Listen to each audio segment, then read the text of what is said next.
Bismillahirrahmanirrahim. Assalamualaikum warahmatullahi wabarakatuh. Innal hamdalillah nahmaduhu wa nasta'inuhu wa nastaghfiruh wa na'udzu billahi min syururi anfusina wa min sayyiati a'malina. May yahdihillahu fala mudhillalah wa may yudlil fala hadiyalah. Asyhadu an la ilaha illallah wahdahu la syarikalah wa asyhadu anna Muhammadan abduhu wa rasuluhu la nabiyya ba'dah. Allahumma salli wa sallim wa barik ala nabiyyina Muhammad wa ala alihi wa sahbihi wa man tabi'a hudah, amma ba'd. Para jemaah sekalian, puji dan syukur selalu kita panjatkan pada Allah Tabaraka wa Ta'ala yang senantiasa dan selalu menganugerahkan kepada kita segala nikmat karunia-Nya, nikmat iman, nikmat Islam, dan juga nikmat sehat, serta nikmat-nikmat yang lainnya begitu banyak. Mudah-mudahan Allah Subhanahu wa Ta'ala menjadikan kita sebagai hamba yang pandai bersyukur, hamba yang selalu menggunakan nikmat-nikmat Allah di jalannya, sehingga Allah pun akan menambahkan nikmat-nikmatnya kepada kita. Para jemaah sekalian, kita masih melanjutkan pada hadis-hadis yang disebutkan oleh Ibnu Hajar Al-Asqalani dalam kitab Al-Jami' di kitab Bulughul Maramnya, yaitu pada bab Az-Zuhdi wal Wara', di mana hadis yang akan kita baca ini adalah hadis yang diriwayatkan dari sahabat Rasul Abdullah ibni Umar radhiyallahu anhuma. Beliau berkata, qala Rasulullah sallallahu alaihi wasallam, telah bersabda Rasul sallallahu alaihi wasallam, man tashabbaha biqaumin fahuwa minhum, barang siapa menyerupai sekelompok kaum maka dia itu bagian dari mereka.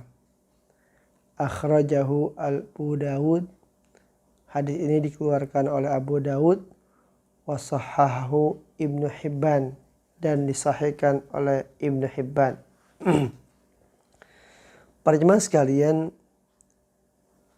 hadis ini para ulama menghukumkannya sebagai hadis yang hasan, di mana hadis ini memiliki beberapa kelemahan, namun dengan banyaknya syawahid ataupun riwayat-riwayat yang serupa dengannya, yang semakna dengannya, maka para ulama menghukumkan hadis ini menjadi hadis yang hasan.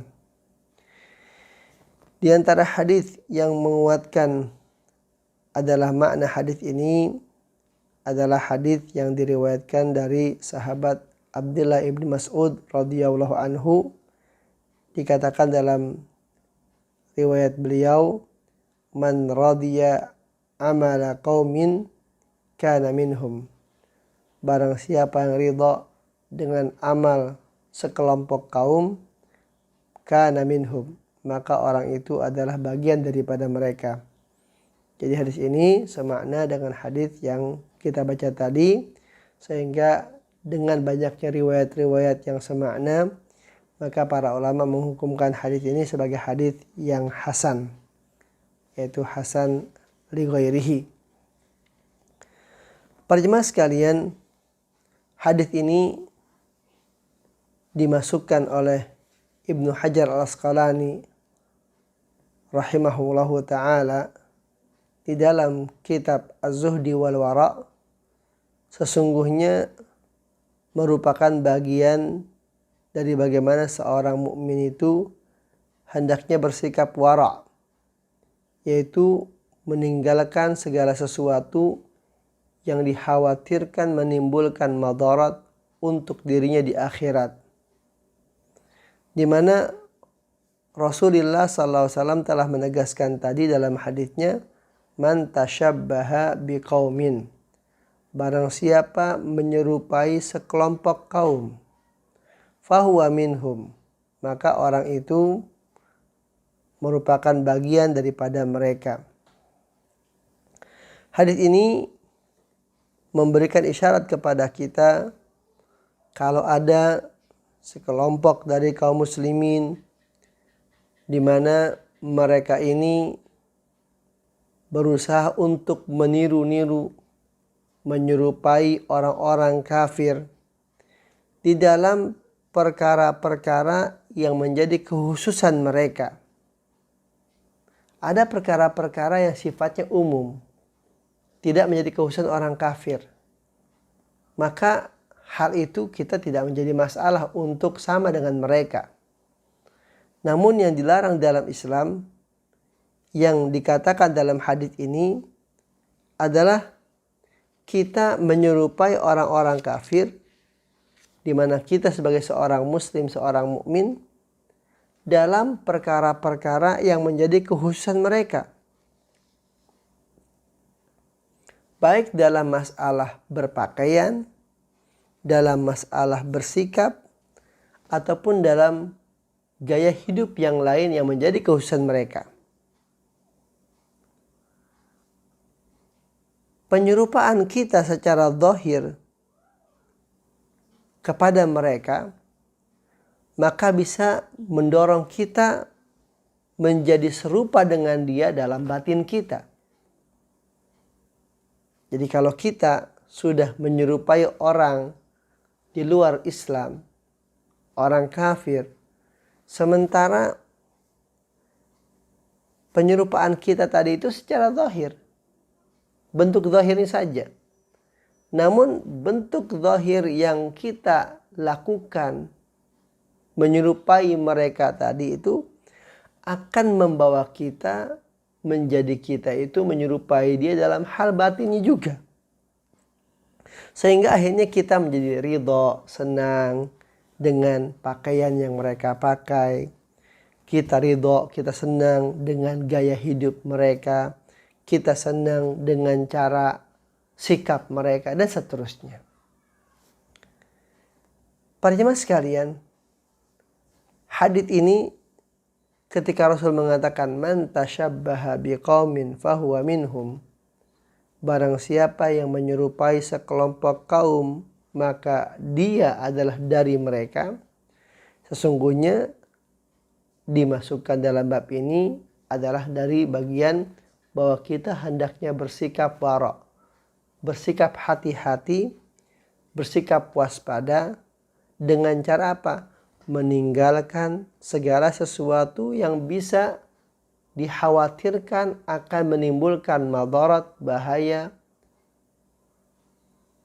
di dalam kehidupan kita di akhirat nanti. Para jemaah sekalian, hadis ini pun juga memberikan pelajaran kepada kita bahwa al-wasail laha ahkamul maqasid, bahwa segala sesuatu yang menjadi perantara maka dia itu memiliki hukum seperti hukum maksudnya. Artinya kalau sesuatu yang menjadi maksud itu adalah sesuatu yang haram, maka wasilah-wasilah yang ke sana pun, jalan-jalan yang menuju ke sana pun adalah berhukum sama dengan hukum maksudnya. Seperti misalnya zina itu haram, jelas haramnya, maka jalan-jalan yang menuju kepada arah zina pun hukumnya juga sama. Dan ini merupakan bagian dari bagaimana Islam mewajibkan kita untuk saddud dzari'ah, yaitu kita menutup segala pintu yang menghantarkan diri kita kepada segala sesuatu yang diharamkan dan segala sesuatu yang buruk. Tentu orang-orang kafir dengan segala perbuatannya, dengan segala tingkah lakunya, mereka tidak mengenal apa yang mungkin dikatakan halal haram, sehingga mereka bisa berbuat apa saja.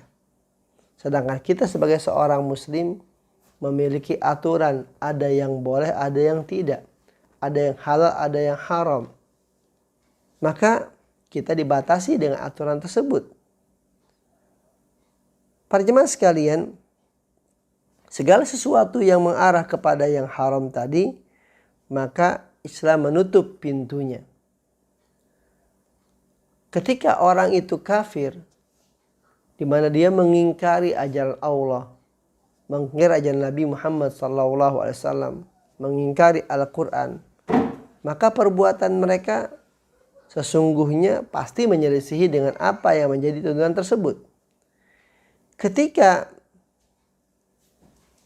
Allah Subhanahu wa ta'ala ingin menjaga kita, Rasul ingin menjaga kita dengan akidah kita, maka Rasul menutup pintu untuk kita jangan sampai menjadi seperti mereka. Sehingga kita pun, kata Rasul tadi, man tashabbaha biqaumin fahuwa minhum.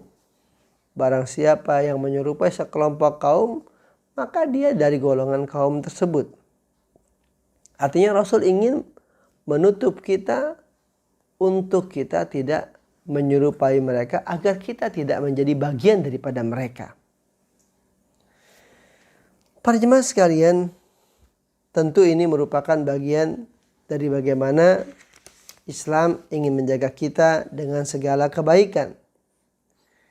Kalau kita lihat beberapa hadis yang lain, di dalam hadis yang diriwayatkan oleh Imam Nasai, Rasulullah Shallallahu Alaihi Wasallam pernah bersabda, kata Rasul, "Ghayyiru hadha syaiba, wala tashabbahu bil yahudi." Kata Rasul, rubahlah uban ini, wala tashabbahu bil yahud, dan janganlah kalian menyerupai orang-orang Yahudi. Hadis ini lafaz sangat jelas. Apa? Memberikan petunjuk kepada kita untuk kita menyelisihi orang-orang kafir. Hadis ini melarang kita menyerupai mereka. Kalau saja tadi kita di situ dilarang untuk bertasyabbuh, menyerupai orang-orang kafir pada masalah putihnya rambut. Seseorang ketika sudah tua, maka dia akan timbul rambut putih yang disebut uban. Putihnya rambut tersebut kan bukan dari kita, tapi sudah alami, adalah menjadi sesuatu yang muncul dengan sebab umur tersebut. Rasulullah SAW mengatakan tadi, "Ghayyiru hadha syaiba." Rubahlah uban ini. "Wala tashabbahu bil yahud." Janganlah kalian menyerupai orang-orang Yahudi.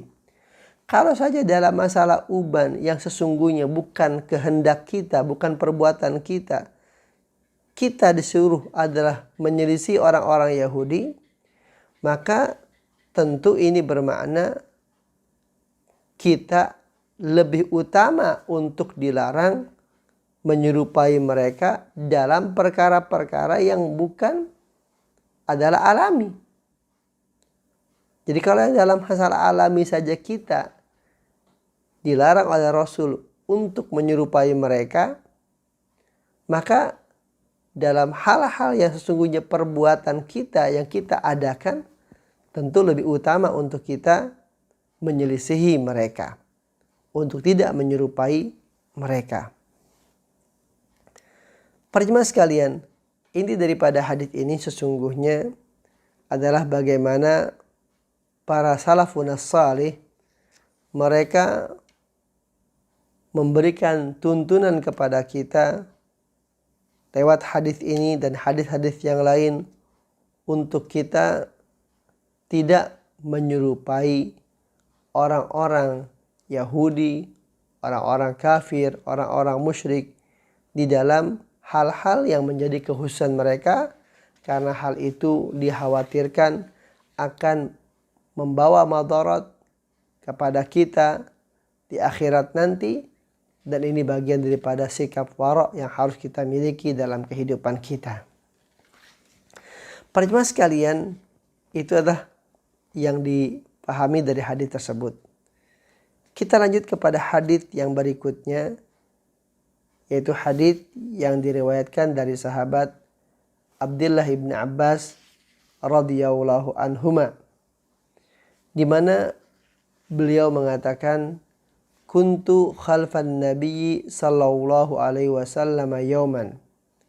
Kata beliau, aku pernah berada di belakang Nabi sallallahu alaihi wasallam pada suatu hari.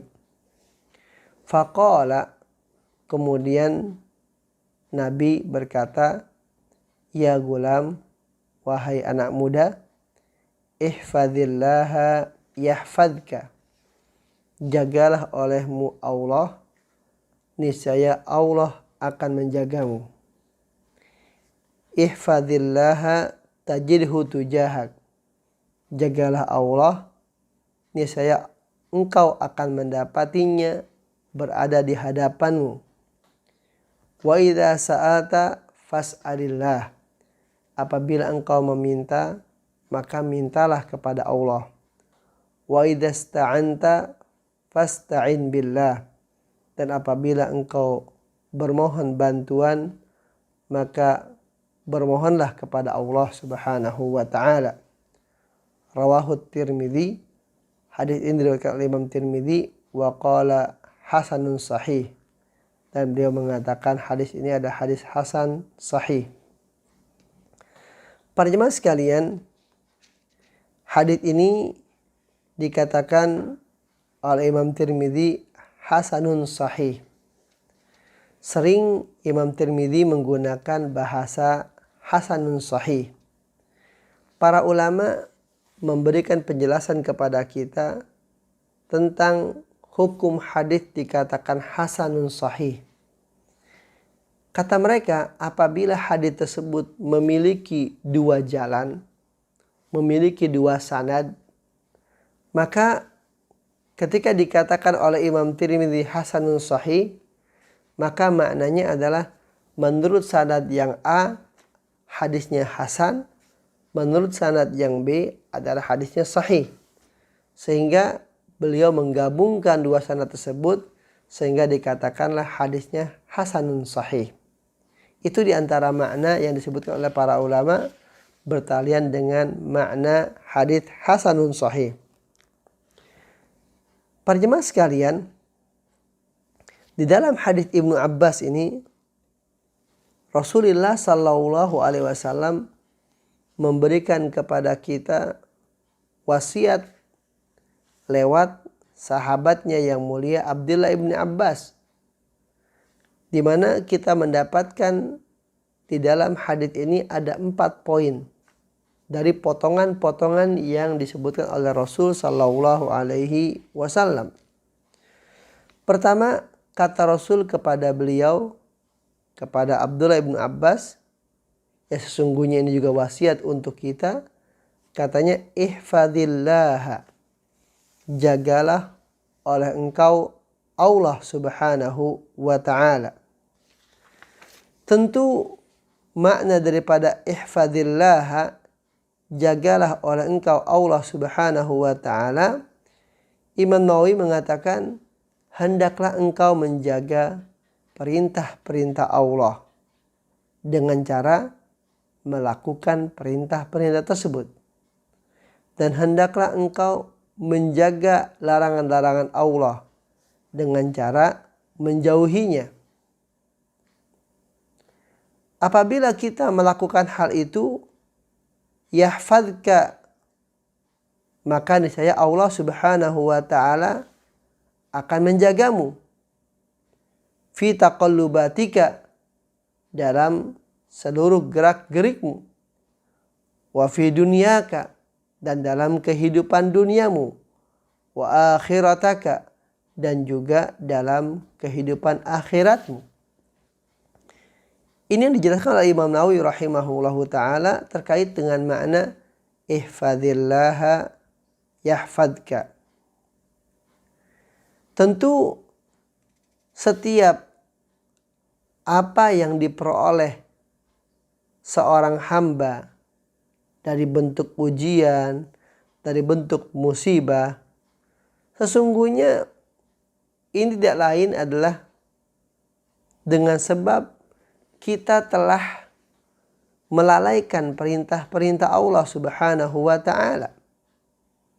Di mana Allah telah tegaskan di dalam ayatnya, wa ma asabakum min musibatin fabima kasabat aydikum. Dan tidak ada yang menimpa engkau dari satu musibah pun fabima kasabat aydikum, maka itu dengan sebab ulah tanganmu sendiri. Jadi ihfadillah yahfadka sesungguhnya memberikan makna kepada kita, hendaknya kita berusaha untuk menjaga aturan-aturan Allah, hak-hak Allah, perintah-perintah Allah, larangan-larangan Allah Subhanahu wa ta'ala. Kita menjaga perintahnya tadi dengan cara melakukan apa yang diperintah. Kita menjaga larangan Allah dengan berupaya menjauhi segala apa yang dilarang tadi. Dan kita hendaknya membatasi diri kita terhadap apa yang telah Allah gariskan tersebut. Niscaya kata Allah tadi, kata Rasul, yahfadka. Niscaya Allah Subhanahu wa ta'ala akan menjagamu.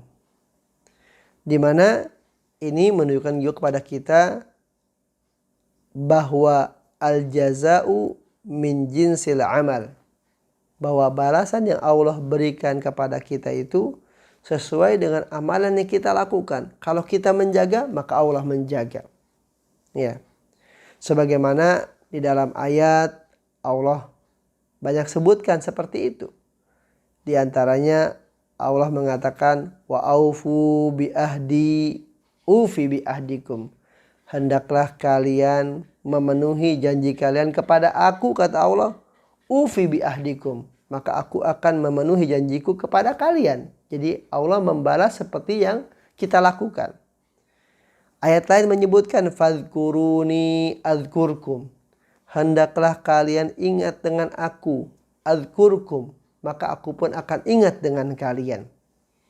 Jadi bentuk ihfadillah yahfadka ini bagian dari bagaimana Allah menjaga kita, merupakan bagian dari al-jaza'u min jinsil amal, yaitu Allah memberikan balasan seperti apa yang kita lakukan dari perbuatan tersebut. Para jemaah sekalian, tentu ketika Allah Subhanahu wa ta'ala menjaga hambanya, para ulama menyebutkan adalah dengan 2 poin.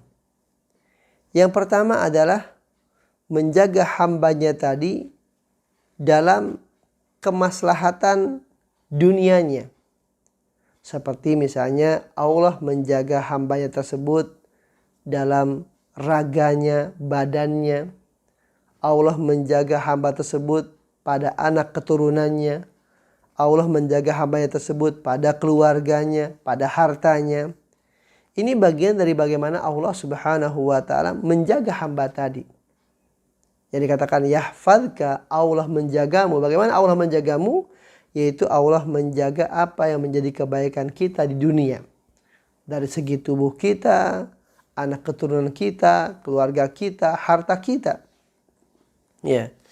Di mana hal itu Allah tegaskan di dalam ayatnya di surah Ar-Ra'd ayat yang ke-11. Allah mengatakan lahu mu'aqibatum min baini yadayhi wa min khalfihi yahfadhunahu min amrillah.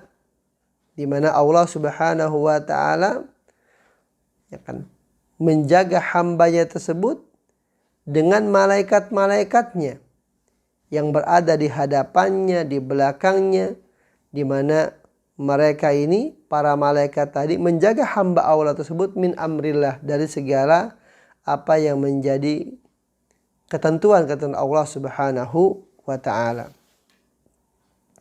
Yang kedua, bentuk penjagaan yang lebih utama yang Allah katakan tadi, yahfadka, Allah akan menjagamu, yaitu apa? Allah menjaga kita sebagai hambanya dalam masalah agama dan iman kita. Allah meneguhkan kita dengan agama kita. Allah meneguhkan iman kita. Allah menjaga kita dalam kehidupan kita dari segala hal-hal yang syubhat, yang bisa menyesatkan kita. Allah menjaga kita dari segala syahwat yang diharamkan kita untuk melakukannya. Sehingga Allah akan wafatkan kita dalam Islam. Allah akan menjaga kita dengan iman dan Islam kita dalam kehidupan kita. Dan ini merupakan sesuatu yang paling utama. Para jemaah sekalian, jadi kata Rasul, ihfadhillaha yahfadka. Jadi kalau kita menjaga aturan-aturan Allah Subhanahu wa taala tadi, maka Allah akan menjaga kita. Menjaga dalam dua hal tadi, menjaga apa yang menjadi kebaikan dunia kita. Yang kedua adalah menjaga kita dengan agama dan iman kita, sehingga Allah wafatkan kita dalam keadaan iman dan Islam. Kemudian poin yang kedua yang dikatakan oleh Rasul, ihfadhillaha tajidhu tujahak. Hendaklah engkau menjaga Allah Subhanahu wa taala, niscaya engkau akan mendapati Allah berada di hadapanmu. Ya. Makna daripada potongan hadis ini bahwa apabila kita menjaga apa yang menjadi aturan-aturan Allah Subhanahu wa taala, maka kita akan mendapati Allah bersama kita di dalam segala keadaan kita. Di mana Allah Subhanahu wa taala akan memberikan taufik kepada kita, akan meluruskan langkah-langkah kita. Di mana Allah Subhanahu wa taala bersama kita, ini menunjukkan kepada apa? Al-ma'iyyah al-khassah. Yaitu kebersamaan Allah yang khusus. Di mana kebersamaan Allah yang khusus ini kepada kita adalah bermakna bahwa Allah akan membantu kita. Allah akan mengokohkan kita. Allah akan menjaga kita. Allah akan menolong kita. Sebagaimana yang terjadi pada Anbiya. Contoh misalnya terjadi kepada Nabi Musa dan Harun. Allah mengatakan, la takhafa. Janganlah kalian berdua takut. Innani ma'akuma. Kata Allah, sesungguhnya aku bersama kalian berdua. Asma'u wa ara. Aku mendengar dan aku melihat. Allah mengatakan di sini ma'akuma. Aku bersama kalian berdua. Kebersamaan Allah dengan Nabi Musa dan Harun adalah merupakan al-ma'iyyah al-khassah. Kebersamaan yang khusus. Di mana Allah membantu, membela, mengokohkan, menjaga mereka. Dan ini pula yang terjadi pada Nabi kita Muhammad SAW ketika beliau hijrah bersama Abu Bakar radhiyallahu anhu. Tatkala keluar dari kota Mekah menuju Madinah, Rasul tidak langsung menuju Madinah, namun Rasul adalah bermalam di Gua Thur, di mana ketika itu orang Quraisy pun mengejar sampai ke atas Gua Thur. Kemudian ketika itu Abu Bakar merasa gelisah, karena kalau saja mereka melihat ke bawah, niscaya Rasul dengan Abu Bakar akan terlihat di gua tersebut. Lalu kata Rasul, la tahzan innallaha ma'ana. Janganlah engkau sedih, wahai Abu Bakar, sesungguhnya Allah bersama kita. Allah menjaga Rasulnya, Allah menjaga hambanya ketika sang hamba tadi menjaga aturan-aturan Allah Subhanahu wa ta'ala. Jadi poin yang kedua, ihfadhillaha tajidhu tujahak. Kalau kita menjaga aturan Allah, maka Allah Subhanahu wa ta'ala akan membersamai kita dan akan membantu, menolong kita, mengokohkan kita untuk segala sesuatu yang baik. Kemudian para jemaah sekalian, poin yang ketiga, kata Rasul kepada Abdullah bin Abbas, wa idza sa'alta fas'alillah. Apabila engkau meminta, maka hendaklah meminta kepada Allah Subhanahu wa taala. Ini merupakan isyarat, kata Imam Nawawi rahimahullah taala, bahwasanya seorang hamba itu tidak sepatutnya menggantungkan dirinya kepada selain Allah Subhanahu wa taala. Jadi kata Imam Nawawi, seorang hamba itu hendaknya tidak menggantungkan dirinya, apa yang menjadi kehidupannya, kepada selain Allah. Justru seorang hamba itu harusnya dia hanya bertawakul dan bersandar kepada Allah Subhanahu wa taala dalam seluruh urusannya. Di mana ini merupakan bagian dari seorang hamba hendaknya selalu bersandar kepada Allah Subhanahu wa taala. Wa idza sa'ata fas'alillah.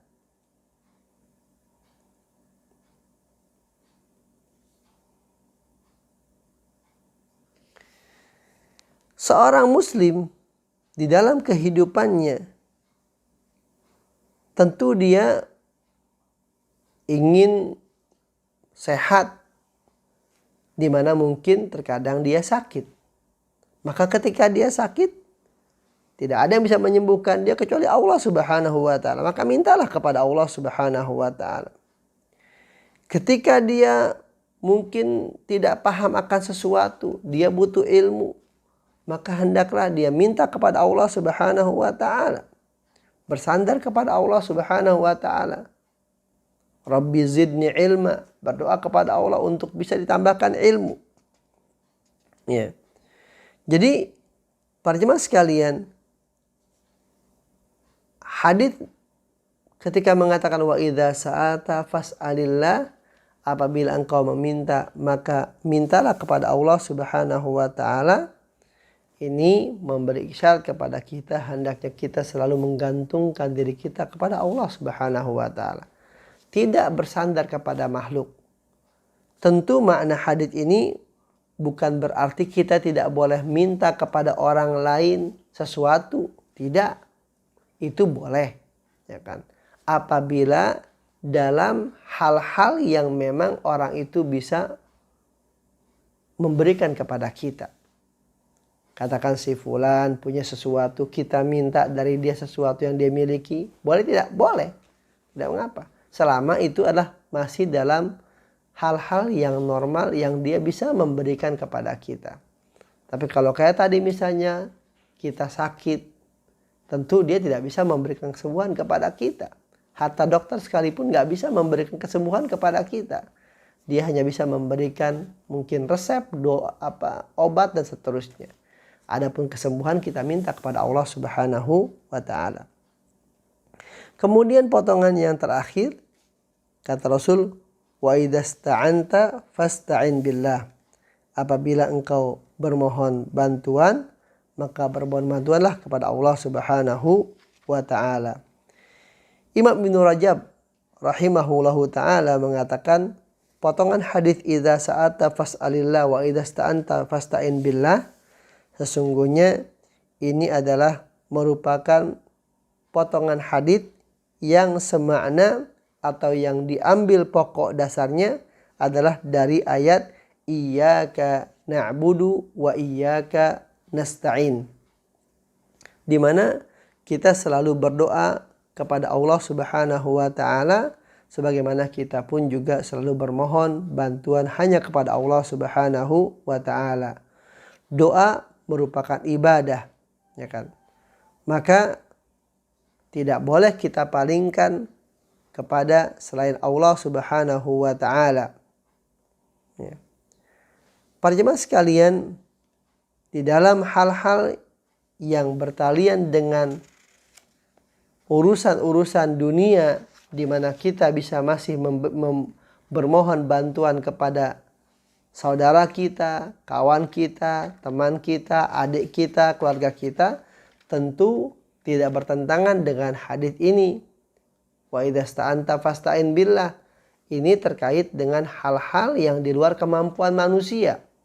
Maka kita tidak boleh meminta kecuali kepada Allah Subhanahu wa taala. Namun dalam hal-hal urusan dunia di mana adalah kita lihat orang tersebut mempunyai kemampuan untuk bisa membantu kita, maka tidak ada larangan untuk kita memohon bantuan kepadanya. Katakan misalnya kita mungkin ada dalam keadaan sakit, kita minta untuk diambilkan air oleh dia karena memang dia tidak sakit, maka tentu itu tidak dilarang dalam Islam. Yang dilarang dalam Islam wa idza sta'anta fasta'in billah, apabila bertalian dengan hal-hal yang di luar kemampuan manusia. Seperti tadi, misalnya memberikan kesembuhan, mendatangkan rezeki, maka itu hanya Allah yang bisa memberikan, maka kita minta hanya kepada Allah Subhanahu wa taala.